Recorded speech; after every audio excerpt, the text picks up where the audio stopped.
നിലമ്പൂർ നിയമസഭാ ഉപതെരഞ്ഞെടുപ്പിൽ വൻ ഭൂരിപക്ഷത്തോടെ UDF ജയിക്കുമെന്ന് NK പ്രേമചന്ദ്രൻ MP. പിണറായി സർക്കാരിനെതിരായിട്ടുള്ള ജനവികാരം പ്രതിഫലിപ്പിക്കാനുള്ള ഏറ്റവും നല്ല അവസരമാണ് നിലമ്പൂരിലെ തെരഞ്ഞെടുപ്പ്.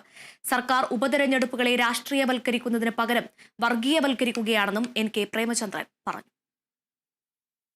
നിലമ്പൂർ നിയമസഭാ നിയോജക മണ്ഡലത്തിലെ ഉപതെരഞ്ഞെടുപ്പിൽ അഭിമാനകരമായ ഭൂരിപക്ഷത്തോടുകൂടി ഐക്യ ജനാധിപത്യ മുന്നണി വിജയിക്കും.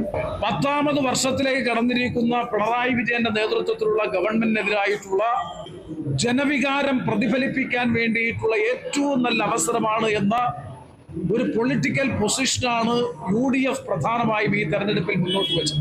തെരഞ്ഞെടുപ്പിനെ രാഷ്ട്രീയവൽക്കരിക്കുന്നതിൽ ഒരു പരിധിവരെ വിജയിക്കാൻ UDFന് കഴിഞ്ഞു എന്നാണ് ഞങ്ങളുടെ ആത്മവിശ്വാസം. എന്നാൽ CPM പരമ്പരാഗതമായി ചെയ്യുന്നത് പോലെ തെരഞ്ഞെടുപ്പിനെ രാഷ്ട്രീയവൽക്കരിക്കുന്നതിന് പകരം പലപ്പോഴും വർഗീയവൽക്കരിച്ചുകൊണ്ട് ഒരു ധ്രുവീകരണം സൃഷ്ടിച്ചെടുക്കാനുള്ള നീക്കമാണ് പലപ്പോഴും CPM ചെയ്യാറുള്ളത്.